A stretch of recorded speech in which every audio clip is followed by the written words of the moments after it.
vergonha, podem acompanhar os titios, as titias. Estou vendo uma ali envergonhadinha. Pode ir. Bem divertido lá, viu? Isso. E as tias já têm uma programação bem bonita para elas. Amém? Nós estamos pregando sobre a inigualável presença de Deus e estamos em Êxodo. E essa palavra iniciou no domingo passado e nós vamos terminá-la hoje.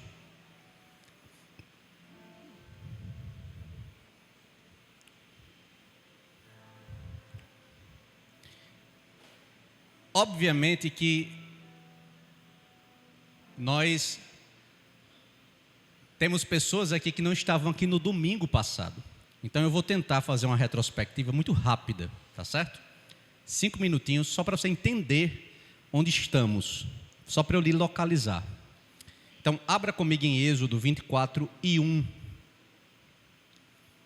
que diz o seguinte: Depois disse a Moisés: sobe ao Senhor, tu e Arão, Nadab e Abiú, e 70 dos anciãos de Israel, e adorai de longe. Veja, nós estamos falando da presença de Deus nessa mensagem. A presença que nós chamamos de inigualável. Inigualável porque não existe outra igual. Por isso que ela é inigualável. O que vamos perceber nos versículos que estamos lendo é que houve uma convocação privilegiada e ao mesmo tempo hierarquizada. Você lembra disso? Privilegiada porque Deus chamou o povo para adoração. Na verdade, Deus chama Moisés, Arão, Nadab e Abiú. Nadab e Abiú são filhos de Arão, e 70 dos anciãos de Israel. Anciãos é líderes, 70 líderes de Israel. E a primeira grande questão que nós trouxemos no domingo passado é que primeira grande verdade, não é? É que Deus não precisa da nossa adoração. Isso é uma primeira grande verdade. Por quê? Porque Ele é autossuficiente.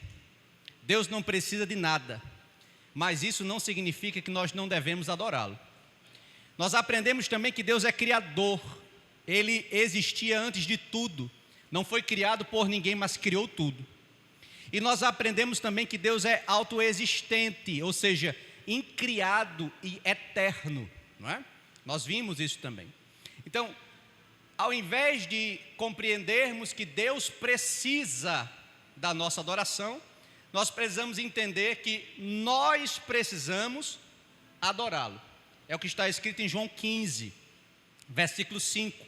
Eu sou a videira, vós sois as varas. Quem está em mim e eu nele, este dá muito fruto, porque sem mim nada podeis fazer. Então, é um contraste gritante que nós aprendemos no domingo passado. Ou seja, nós somos dependentes de Deus e não o contrário. Isso é muito importante, introdutoriamente, não é? E essa cultura, a cultura mundana, não a nossa, mas a mundana, ela desrespeita a Deus. Desrespeita a Deus em que sentido? Na ausência de oração, eles não buscam a Deus, eles não reverenciam a Deus, ou seja, a ausência de reverência, e eles não priorizam a Deus, ou seja, a ausência de prioridades. Já aquele que nasceu de novo, quantos nasceram de novo aqui?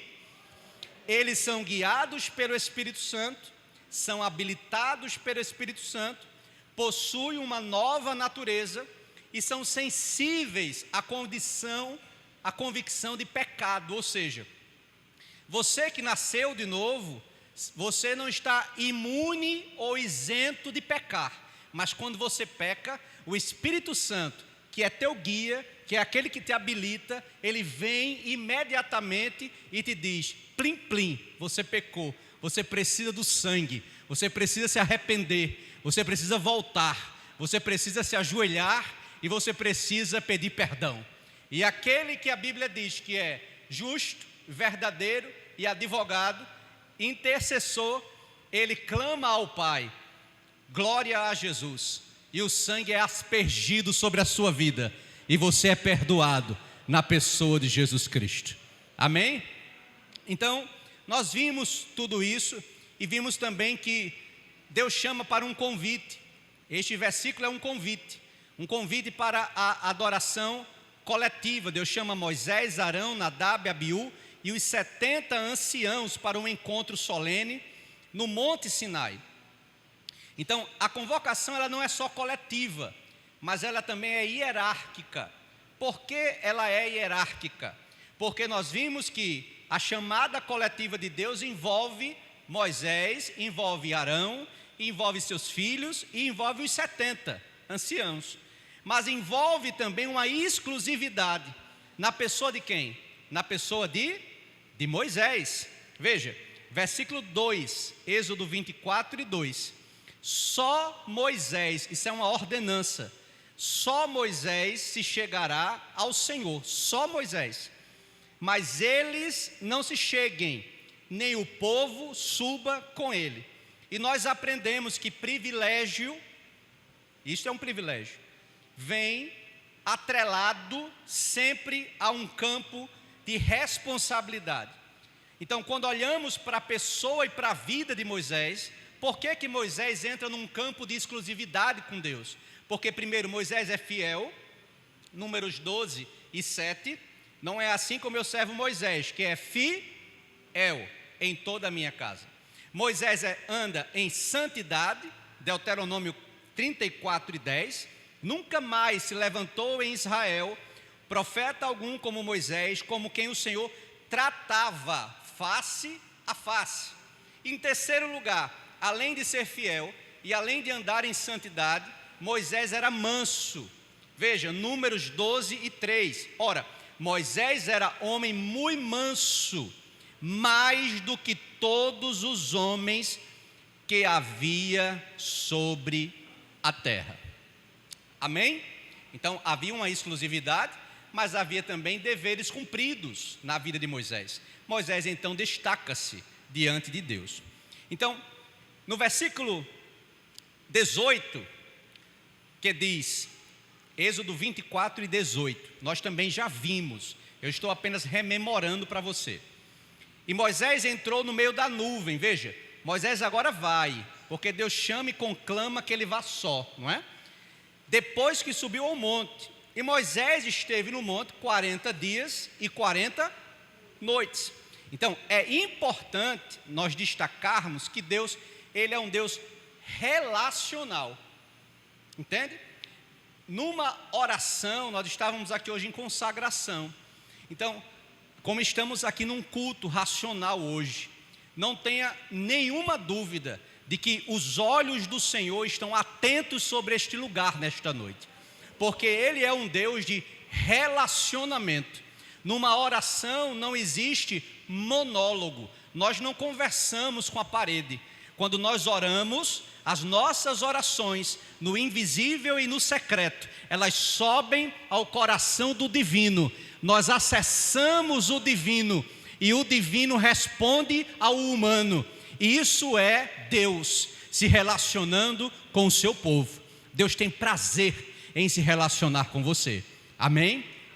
Então nós vimos que Moisés é um líder, Moisés é um mentor e Moisés é chamado de amigo, não é? Veja a relação que Deus tinha com Moisés, a ponto de ser chamado de amigo. Êxodo 33 e 11, o Senhor falava com Moisés face a face, como um fala a seu amigo.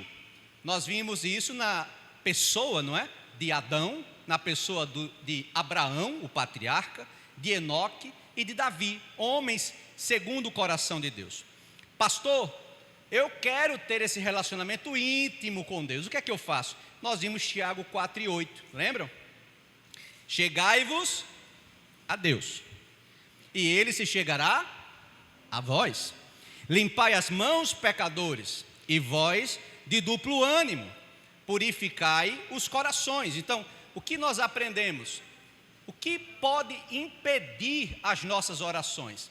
Nós aprendemos no domingo passado: pecado não confessado, falta de fé, motivos egoístas, não é?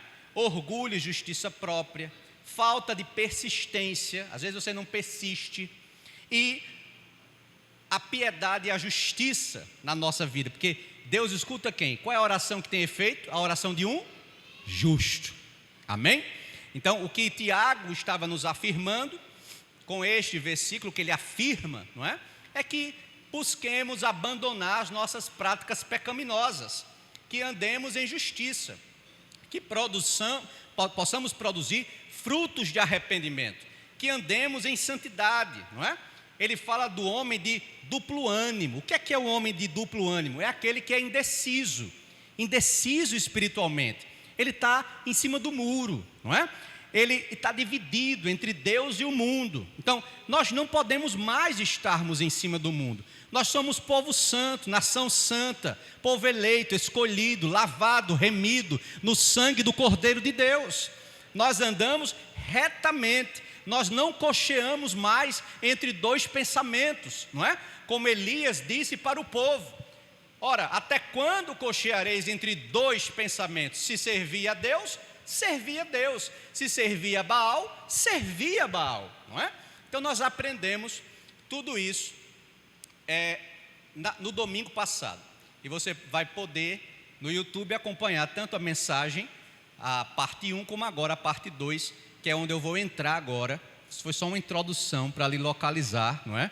Você que não estava aqui, mas eu queria agora entrar na mensagem que de fato não conseguimos concluir no domingo passado.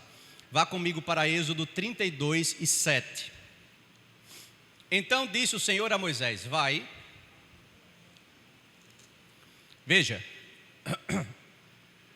nós saímos de Êxodo 24, tá?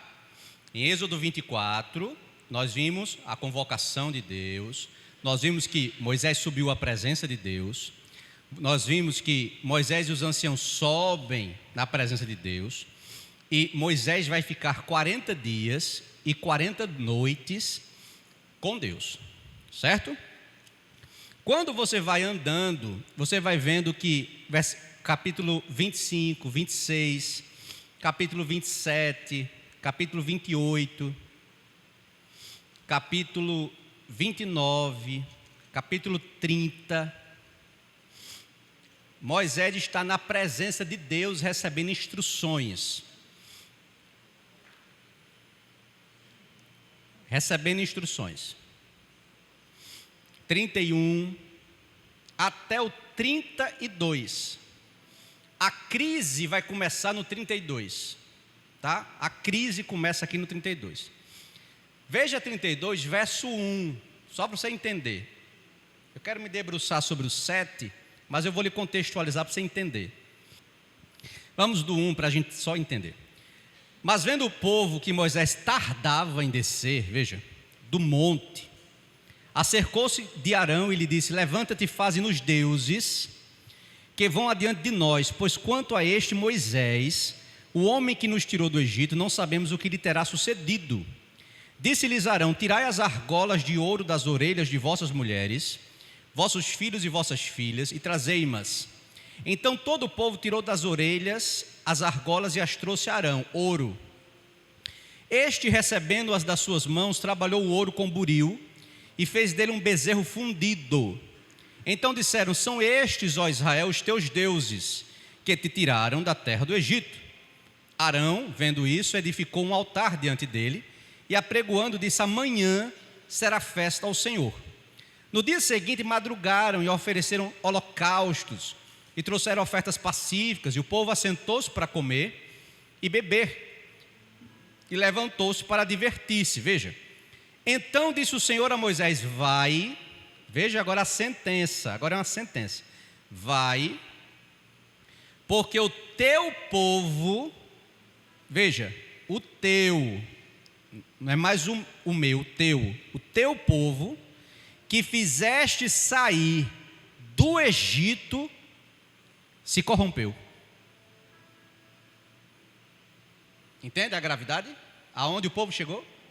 Então, o tripé desse texto, nós vamos ler depois até o versículo 14, mas o tripé desse texto perpassa por onde? Primeiro pelo pecado. Pela demora de Moisés, o povo peca. É por isso que o povo não pode ficar sem liderança. Povo sem liderança, por isso que ninguém congrega em casa. Ovelha sem pastor peca. Ovelha sem liderança peca. Ovelha precisa de liderança. Você entende? O tripé perpassa pelo pecado, pela quebra da aliança, porque eles, ao fundirem o bezerro de ouro, eles quebram a aliança. Eles estão dizendo agora que o Deus deles é um bezerro de ouro. A intercessão de Moisés, você vai ver, e a misericórdia de Deus. É isso que nós vamos ver. Então, primeiro, a gravidade do pecado do povo. O pecado leva, você tem que entender isso, a ruptura temporária da aliança. Deus era um Deus de aliança com esse povo. Esse povo é o povo da promessa. E por causa da idolatria, o povo rompeu temporariamente com a aliança. Deus afirma para Moisés: o teu povo, veja, versículo 7, vai, desce, porque o teu povo, veja que a aliança está rompida. Ele já não chama mais de o meu povo. Por quê? Porque o povo se corrompeu. Então, no hebraico, a palavra sarrat indica perversão moral e perversão religiosa, que foi o que aconteceu com o povo. Então, o povo viola o que aqui? O segundo mandamento. Coloque aí para mim, Êxodo 20. Vamos para Êxodo 20. Ora, o povo parece que é uma demência coletiva que aconteceu. Entende? Uma perda de memória coletiva. Porque pouco tempo antes, olha, Êxodo 20, 4 e 5. Deus já tinha falado. Vamos ler do primeiro. Então falou Deus todas essas palavras: eu sou o Senhor teu Deus, que te tirei da terra do Egito, da casa da servidão. Não terás outros deuses diante de mim. 4. Não farás para ti, veja o pecado do povo, escancarado, não é? Para ti, imagem de escultura, nem semelhança alguma do que há em cima nos céus, nem embaixo na terra. Ora, o bezerro é o quê? Uma semelhança de quê? De algo embaixo da terra. Nem nas águas debaixo da terra. Não as adorarás, nem lhes darás culto, porque eu sou o Senhor teu Deus. Deus, o quê? Zeloso. Você entende? Então, poucas semanas depois do povo receber os mandamentos, eles violam o segundo e principal mandamento.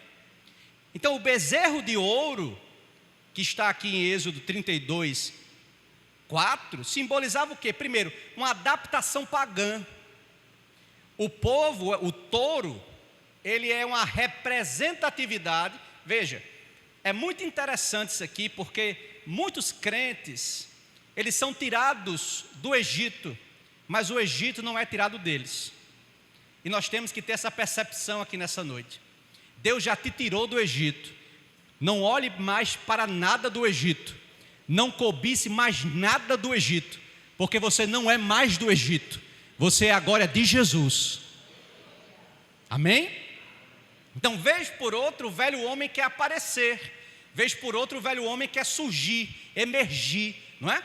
Vez por outra, a gente tem saudade das coisas do passado, das coisas do velho homem. Era o que Israel estava fazendo pela demora de Moisés ao descer do monte. Então, o touro simbolizava o quê? O deus Apis. O deus Apis é um deus do Egito. E eles estavam trazendo essa simbologia como uma adaptação pagã, não é? Para adorar um bezerro de ouro em lugar do Deus verdadeiro, e uma falsa adoração, porque eles queriam um Deus o quê? Visível. Eles queriam um Deus controlável, não é? E não um Deus invisível. Então, aqui é um perigo que você precisa ser alertado nesta noite por Deus. Entenda. Repita comigo, não é por causa da demora de Deus que eu vou me subverter, pecar, me afastar, deixar de orar, deixar de me consagrar. Ao contrário, esperei com paciência no Senhor, e Ele atendeu ao meu clamor, inclinou-se para mim e ouviu as minhas orações. Olhe para esse lindo crente que está ao seu lado. Diga para ele: esperar é a resposta. Tem crente que saiu de casa dizendo: eu quero uma resposta. Está aí a resposta. Esperar é a resposta. Você não pediu uma resposta? Pronto, Deus já te deu. Esperar é a resposta. Aquieta-te, aquieta-te. Deus está trabalhando. Deus está trabalhando. Deus está no controle. Deus permanece no centro do universo. Deus permanece no governo central. Muda política, muda economia, muda governo, Deus é o mesmo. Deus não mudou. Amém? Então o povo esqueceu disso, que Deus está no controle, que Deus é soberano, que Deus está no governo. Então não importa se Ele está demorando, mas Ele está trabalhando. Deus não é estático, Deus não é paralisado, Deus não é um Deus paralítico. Deus é um Deus que anda, um Deus que fala, um Deus que se move, um Deus que age, um Deus que intervém, um Deus que estende a mão, que não tem a mão encolhida, mas tem a mão estendida. Entenda isso, é a natureza de Deus. Aleluia. Mas Moisés vai interceder por esse povo. E nós vamos ver o diálogo de Moisés com Deus. Veja, versículo 11 e 12. Êxodo 32. Você vai ver que do 1 até o 10 é a sentença de Deus, não é? Vai, desce, porque o teu povo que fizeste sair do Egito se corrompeu, e depressa se desviou do caminho que lhe havia eu ordenado. Fez para si um bezerro fundido, adorou, sacrificou, e diz: são estes, ó Israel, os teus deuses, que te tiraram da terra do Egito. Disse mais o Senhor a Moisés: tenho visto este povo, veja, eis que é um povo de dura cerviz. Agora, pois, olha o que Deus vai dizer para Moisés. É por isso que Moisés é um grande líder. Aqui está a nobreza deste homem. Porque olha o que Deus vai dizer para esse homem. Agora, pois, deixa-me, para que se acenda contra eles, olha só, o meu furor. Deus está dizendo assim: eu vou matar essa raça ruim toda. Eu vou matar essa raça de desobediente agora. Deixa-me fazer isso. E eu vou consumi-los. Veja. E de ti, Moisés, eu farei uma grande nação. Agora vem a nobreza de Moisés. A nobreza desse homem. Porque esse homem podia dizer assim: essa raça ruim tem que morrer mesmo. Esse tempo todinho aqui no deserto só me dá trabalho. Hein? Além de tudo apronta. É só eu sair de perto que eles aprontam. É eu estar ausente que eles aprontam. 40 dias aqui com Deus, já fundiram um bezerro de ouro e estão adorando. Não é assim? Moisés podia ter dito: mata essa raça ruim. Mata, que nem eu aguento. Se eu não aguento, imagine eu. Mas a Bíblia diz que Moisés era o quê? Manso. manso. Para estar aqui tem que amar as pessoas. Tem muita gente que quer estar aqui, mas para estar aqui tem que amar primeiro. Muito.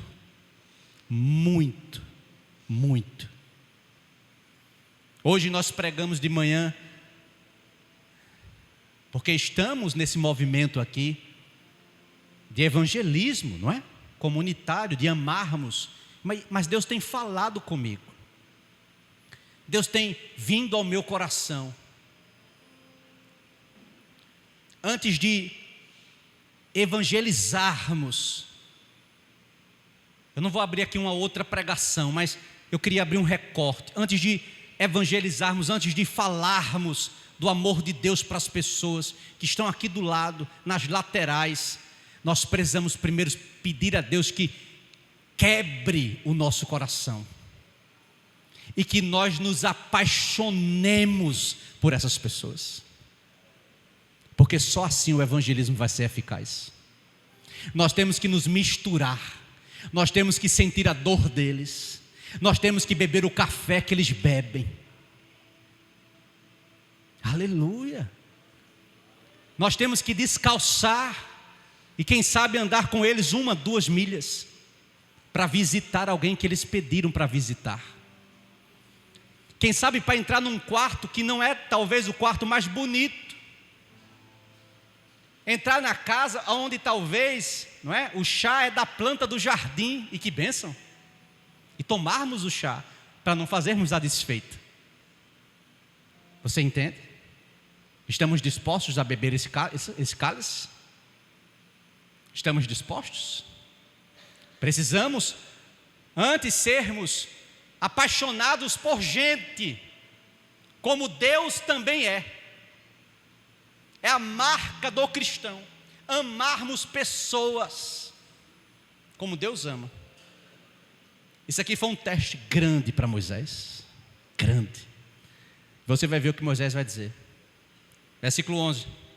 Porém Moisés suplicou, veja, ao Senhor seu Deus e disse: por que se acende, Senhor, a tua ira? Veja, no versículo 7, preste atenção aqui, olhe para cá.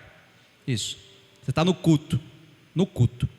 Já foi no banheiro, já bebeu água, olhe para cá.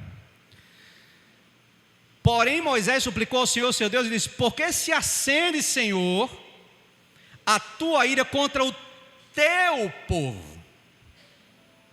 Moisés está dizendo, lá no versículo 7, Deus falou: vai, desce, porque é o teu povo.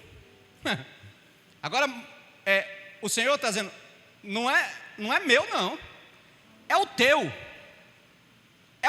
povo, que tu tiraste da terra do Egito, com grande força e poder, com poderosa mão.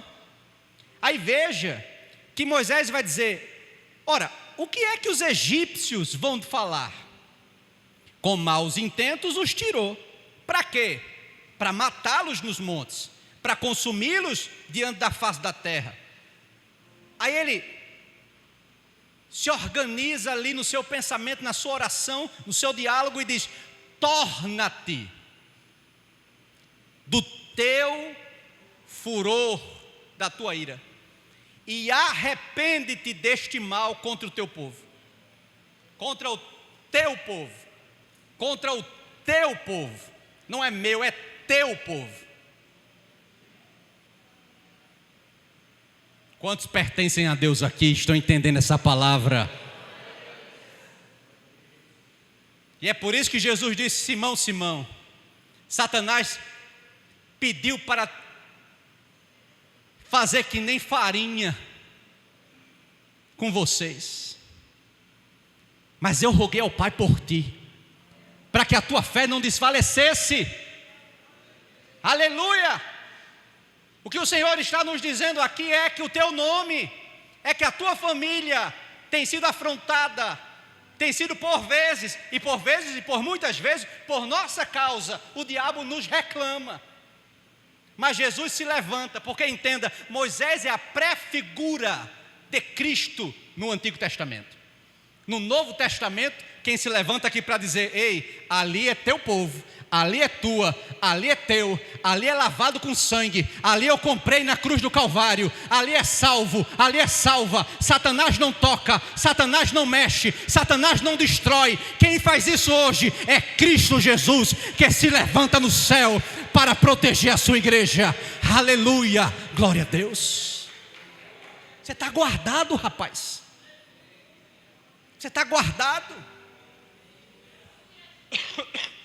Esse povo é teu, pertencimento. Tu os tiraste do Egito. Foi para matar? Foi para os inimigos zombar de nós? Então no versículo 13 ele lembra das promessas. Veja: lembra-te de Abraão, de Isaque, de Israel teus servos, as quais por ti mesmo tens jurados, e lhes dissesse: multiplicarei a vossa descendência como as estrelas do céu, e toda esta terra de que tenho falado, dá-la-ei a vossa descendência, para que a possuam por herança eternamente. Versículo 14. É uma maravilha. Então se arrependeu o Senhor do mal que dissera havia de fazer ao povo. Poder de uma intercessão, poder de uma súplica, poder de um joelho dobrado, um poder de um homem que anda na presença de Deus. Quem anda na presença de Deus é atendido. Quem anda na presença de Deus é ouvido. Quem anda na presença de Deus, quando suplica, Deus responde. Isso é uma maravilha.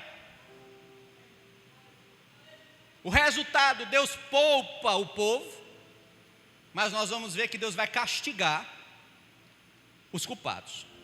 Versículo 28 e versículo 35. Você vai ver que Moisés manda matar os idólatras. Versículo 25 ao 29, você pode ler em casa, acompanhar em casa. Essa é uma das penalidades. E no versículo 35 você vai ver que a própria mão de Deus, do versículo 25 ao versículo 29, você vai ver que Moisés dá uma ordem para que os filhos de Levi, que são estes que se ajuntam a Moisés, cinja a sua espada e de porta a porta mate cada um seu irmão, cada um seu amigo, cada um seu vizinho. Versículo 27. E só naquele dia, os filhos de Levi, segundo a palavra de Moisés, caíram do povo 3.000 homens. 3.000 homens. E a tribo de Levi foi uma tribo abençoada por conta disso. Quando vamos para o versículo 30 ao 35, você vai ver que Moisés intercede pelo povo. 32, agora pois, perdoa-lhe o pecado. Veja que Moisés, aqui, isso é lindo, é uma prefiguração de Cristo. Ele se oferece como substituto, não é? Ele vai dizer: agora pois, perdoa-lhe o pecado, falando acerca do povo. Ou se não, veja só, veja que homem que amava esse povo. Que homem que amava este povo. Ou se não, risca-me, peço-te do livro que escreveste. É muito forte. Perdoa-lhes, ou então risca-me. Eu sou o substituto, risca o meu nome, mas perdoa-lhes. Você entende o que Moisés está fazendo? Isso é uma coisa maravilhosa. E Deus poupa o povo, mas Deus fere. Versículo 35, feriu pois o Senhor ao povo, porque fizeram o bezerro que Arão fabricara. Deus não matou a todos, mas veio consequência. É por isso que você tem que ter cuidado. Tome cuidado. Tome cuidado. Todo pecado tem consequência. Opte por não pecar. Opte por não pecar. Peça a Deus força para não pecar. Você entende? Você entende? Você entende que domingo passado nós estávamos pregando aqui que nós somos muito intervencionistas, vocês lembram? Então, Deus não é uma farmácia, lembra? Quantos lembram? Deus não é farmácia.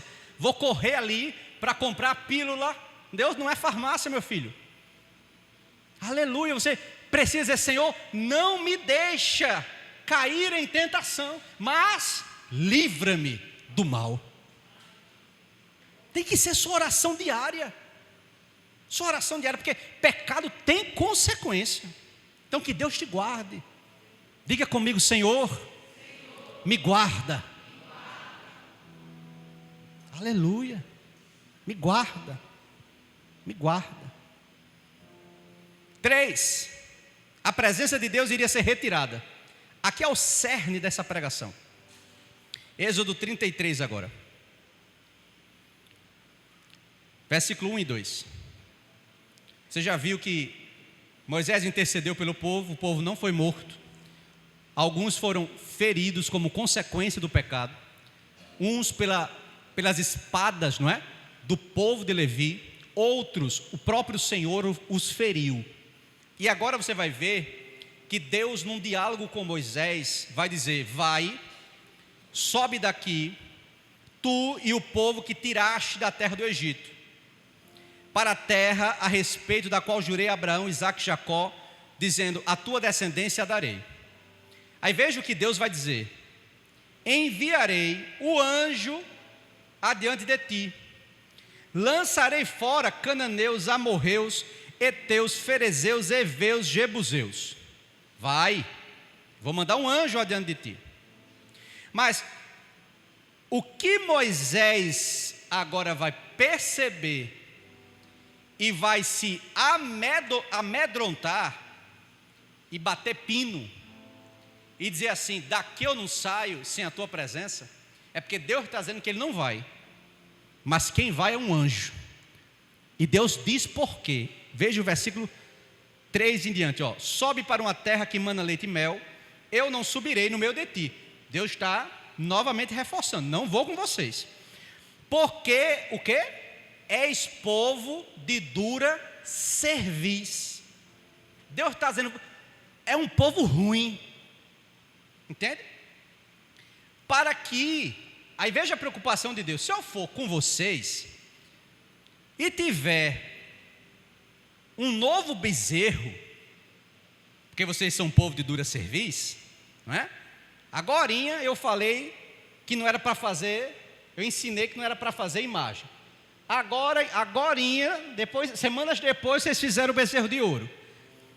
Vocês estão caminhando para a terra prometida. Eu estou com vocês, mas agora eu não vou no meio, porque se eu for no meio, eu vou consumir vocês. Porque vocês são o quê? Povo de dura cerviz. Ouvindo o povo, aí veja, estas más notícias,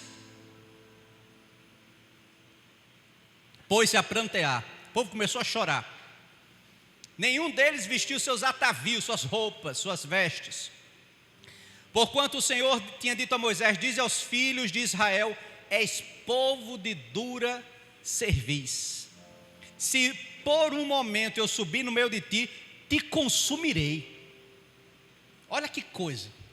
Tira, pois, de ti os atavios, para que eu saiba o que te hei de fazer. Então os filhos de Israel tiraram de si os seus atavios, desde o monte Horebe em diante. Pule para o versículo 12. Você pode ler em casa mais tarde que o povo o povo está em prantos, o povo está chorando, o povo entende que a presença de Deus não vai mais. E Moisés agora, ele arma uma tenda para si, fora, longe do arraial, para falar com Deus. Então, toda vez que Moisés entrava na tenda, descia a coluna de nuvem.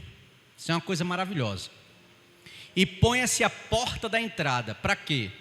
Para o Senhor falar com Moisés. É o verso 9. Então, falava o Senhor a Moisés face a face, como qualquer um fala seu amigo. Então disse Moisés ao Senhor, versículo 12, veja, 33 e 12. Tu me dizes, fazes subir este povo, porém não me deste saber a quem hás de enviar comigo. Contudo disseste, conheço-te pelo teu nome, também achaste graça aos meus olhos. Aí veja a súplica de Moisés. Porque, entenda, o que você vai assistir agora, a partir destes versículos, é o entendimento de Moisés, que a pior coisa que pode acontecer na vida de um homem, é ele perder a presença de Deus. É a pior coisa. Não tem outra coisa pior do que você perder a presença de Deus na sua vida. E Moisés sabe disso. Porque Moisés conheceu a presença de Deus. Veja. Se achei graça aos teus olhos, versículo 13. Rogo-te que me faças saber neste momento o teu caminho, para que eu te conheça e ache graça aos teus olhos. E considera que esta nação é teu povo. Respondeu-lhe, a minha presença irá contigo, e eu te darei descanso. Aí Moisés responde como quem diz assim, ufa, nossa, que susto. Mas ele replica novamente o seu pensamento. Se a tua presença, é como se ele dissesse assim, Senhor, amém, mas eu retestifico, se a tua presença não vai comigo, não nos faças subir deste lugar. Diga, a presença do Senhor é o que faz a diferença. Estou sozinho, pastor. Familiar abandonou, amigos abandonaram, não tem um que ligue para mim. Tristeza, angústia. Deus está contigo? Deus está contigo? Se Deus está contigo, tu é maioria. Aleluia, se Deus está contigo, eu vou repetir, você é maioria. Você está bem guardado, você está bem protegido. A melhor presença é a presença de Deus na nossa vida. Aleluia, e Moisés sabia disso. Moisés sabia disso. Eu vou avançar. Salmo 51 e 10. Para nós tomarmos a Santa Ceia.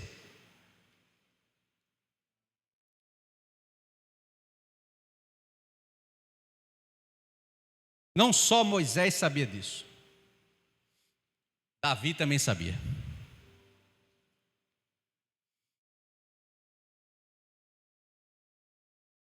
Salmo 51 e 10. Cria em mim, ó Deus, um coração puro, e renova em mim um espírito reto. Entenda uma coisa, Israel foi escolhido, salvo do Egito. Houveram danças, louvores a Deus, eles prometeram obedecer a Deus, todos os seus mandamentos, que seus corações seriam uma tenda particular.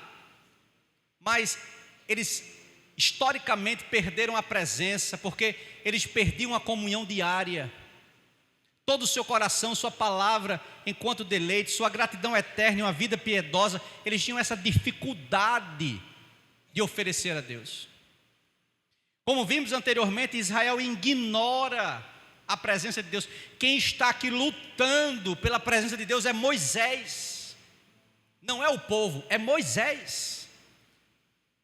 O povo pranteia e chora porque o povo entende que sem Deus eles serão derrotados. Mas não é a presença que eles anelam, é o fim terrível que os aguarda. Você entende? Nós precisamos aprender a querer a presença de Deus independente das circunstâncias. Eu quero Deus na bonança e eu quero Deus na tristeza. Eu quero Deus na angústia e quero Deus na alegria. Eu quero Deus em todos os momentos da minha vida. Não somos um povo que só buscamos a Deus nas necessidades. Somos um povo que adoramos e exaltamos a Deus todos os dias. Aleluia. Então, compreenda uma coisa, o mundo está de cabeça para baixo. Jovens estão nas drogas. As meninas jovens, muito jovens, crianças, grávidas. Eu preciso tirar você da bolha. Nós não podemos e não precisamos ficar dentro de uma bolha. Nós precisamos olhar para o mundo. Homossexualismo desenfreado. Agora é normativo. Querem colocar nos livros das escolas. Os crentes, o que é que os crentes estão fazendo? Não pense que Deus não irá cobrar a nossa omissão. Deus irá cobrar a nossa omissão. Não basta vir apenas num culto de domingo. Isso é evangelicalismo. E você não foi chamado para ser evangélico. Você foi chamado para ser cristão. Cristão com marcas de piedade, marcas de vida no altar. Crente até o diabo é. E teme o nome de Deus. Glória a Deus. Então, não é apenas o que eu faço de errado, é o que eu não fiz de certo. Não é apenas o que eu faço de errado. Nós vamos ser cobrados pelo que nós não fizemos de certo. Os cultos de oração estão escassos. Nós olhamos para os cultos de oração, as pessoas não querem mais orar. Estamos nos tornando uma geração preguiçosa, infiel na oração. Aleluia. Eu digo isso sem vergonha nenhuma, porque eu sou pastor dessa igreja. Nós tivemos aqui na nossa última mini vigília 18 pessoas. Isso é uma vergonha. Deixa eu dizer isso para vocês, isso é uma vergonha. Você precisa estar aqui orando. Isso é uma vergonha. Reflita. Temos que refletir nessa noite, noite de Santa Ceia. O que o seu coração está priorizando? O que o nosso coração está priorizando? Qual é a sua agenda de maio? Quem está priorizado na sua agenda de maio? Você ou Deus? Deus ou a sua próxima viagem para postar no Instagram? É um fato. É um fato. Glória a Deus, bezerros de ouro. Este foi o pecado. E muitos de nós pensam que estar presente nos cultos de domingo, parece que a gente está batendo ponto, é grande coisa. Não é um trabalho cumprido, ponto batido, tarefa feita, você está enganado. E eu preciso lhe alertar. Muitos crentes estão nos domingos, nos cultos, mas as suas obras não estão sendo recebidas por Deus. Aleluia. Nós questionamos os israelitas por descerem num nível tão baixo, mas e nós? É um culto de reflexão, é um culto para olharmos para as nossas vidas e refletirmos. Quais são os nossos bezerros de ouro? Quais são? Nosso desinteresse, podemos começar aqui.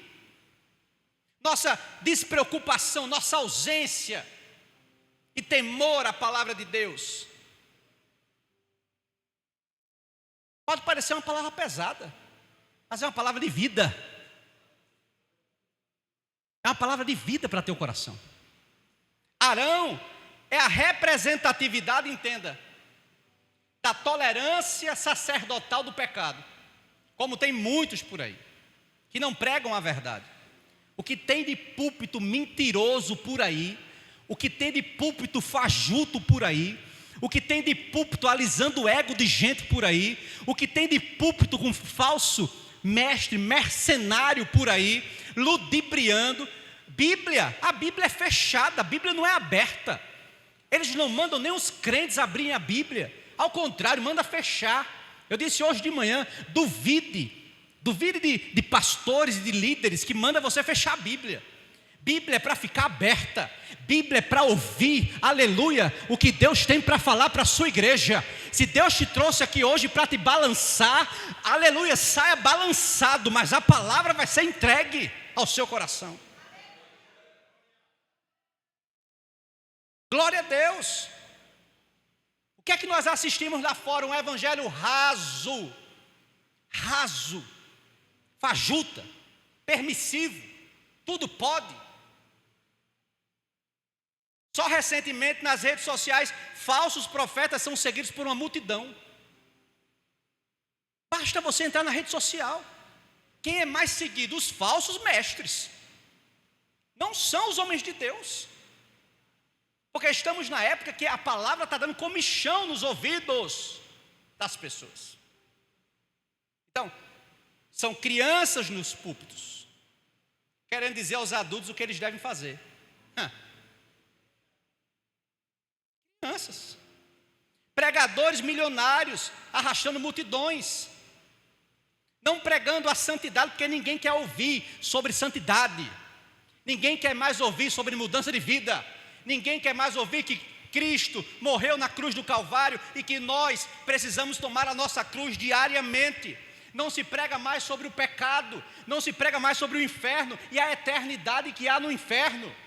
Queremos pregar sobre o céu de glória, ótimo, precisamos pregar mesmo, mas precisamos lembrar as pessoas que o inferno existe. E se você não se arrepender, se você não tiver uma vida coerente, coesa com a palavra do Senhor, a eternidade não é no céu. Nós precisamos entender isso. Oséias 4:6. O meu povo foi destruído porque lhe faltou o quê? Conhecimento. E eu termino. Êxodo 33:15. Então lhe disse: se tua presença não for conosco, não nos faça subir daqui. Pastor, como recuperarmos a presença de Deus em nossas vidas? Moisés tem a convicta certeza de que a presença de Deus é a diferença no meio do povo. Ele é o rei de Israel, o seu Senhor. Por isso ele clama: Senhor, eu quero a tua presença. As más notícias chegam ao povo de que Deus não iria com eles, vocês viram. O que é que eles fizeram?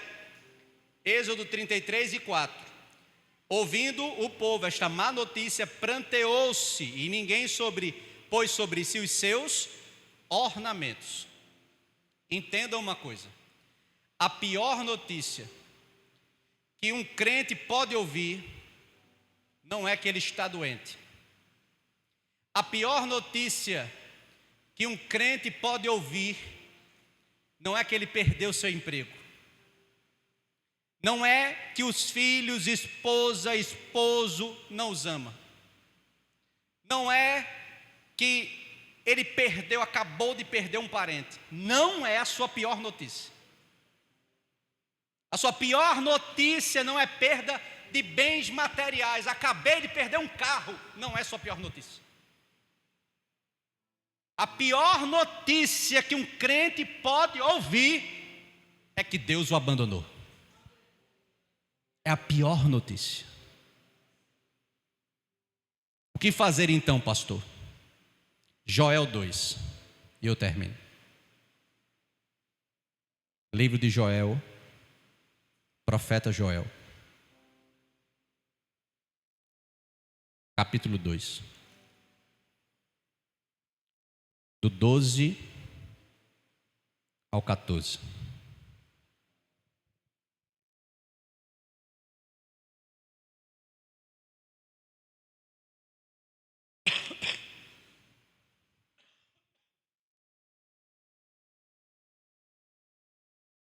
Joel 2.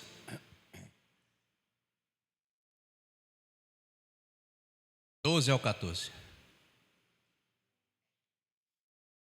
Ainda assim, agora mesmo diz o Senhor: convertei-vos a mim de todo o vosso coração, e isso com jejuns, com choro e com pranto. Rasgai o vosso coração e não as vossas vestes.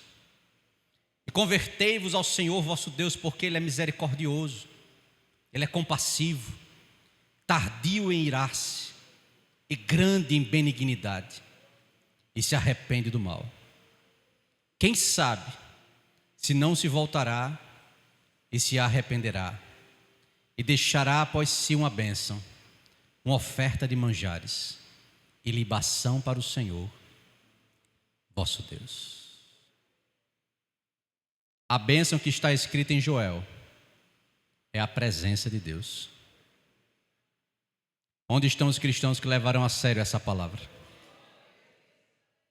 Que chorarão, levante sua mão, que prantearão, que jejuarão, que rasgarão não suas vestes, mas rasgarão seus corações. Aonde está você? O que fazer, pastor? Eu termino com Êxodo 33, 5 e 6. Olhe para o seu irmão e diga a ele: afaste.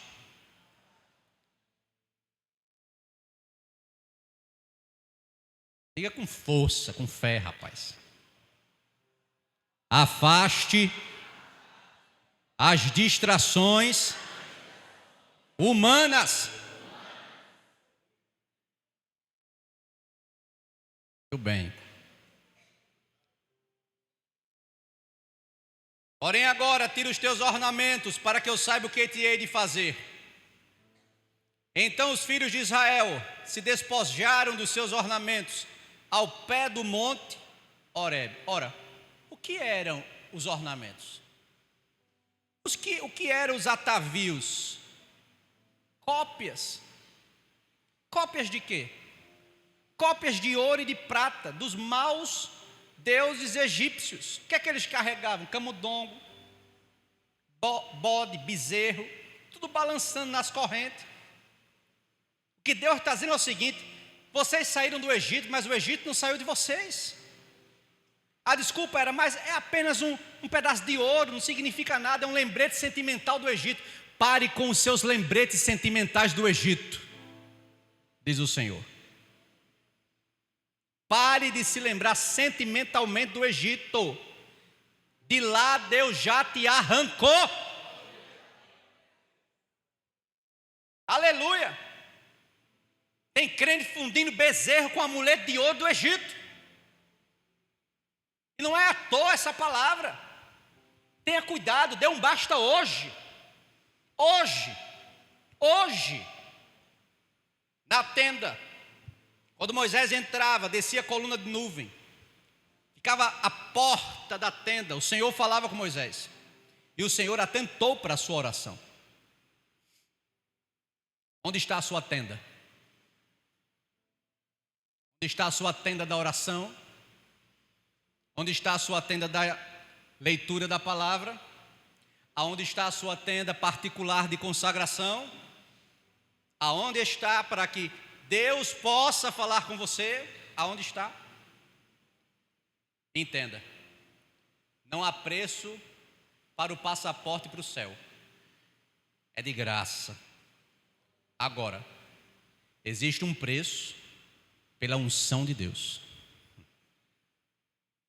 Para o céu, o preço já foi pago. Quem pagou? Cristo. Agora, você quer unção? Você quer a presença? Você tem que pagar um preço. E nunca houve um tempo mais difícil de se buscar a Deus do que esse. E eu tenho certeza que Deus está falando isso aqui hoje, porque Deus quer levantar homens como Moisés. Deus quer levantar mulheres cheias do Espírito Santo, homens valorosos, que temem não a homens, mas temem a Deus, que fazem parte de um novo exército, não daqueles que estão preocupados com coisas terrenas e passageiras, mas com aqueles que estão preocupados com as coisas celestiais e de cima, do alto, do céu, da glória de Deus. Aleluia. Essa pessoa é você. Essa pessoa é você. Tome posse desta palavra nessa noite. Sai aqui dizendo: Senhor, eu preciso, eu não só quero, eu preciso de uma revolução espiritual na minha vida. Faça isso comigo. Me dá a tua presença, porque a tua presença é o que eu tenho de mais valioso, é o que eu tenho de mais precioso. Pode faltar amigos, pode faltar dinheiro, pode faltar emprego, pode faltar tudo, mas não pode faltar a tua presença no meu café da manhã. Não pode faltar a tua presença no meu almoço. Não pode faltar a tua presença no meu jantar. Não pode faltar a tua presença na minha cama, no meu quarto, na minha sala, no meu trabalho, no meu emprego, no meu carro. A tua presença, Senhor, tem que estar comigo. Eu preciso dela nesta noite. Aleluia.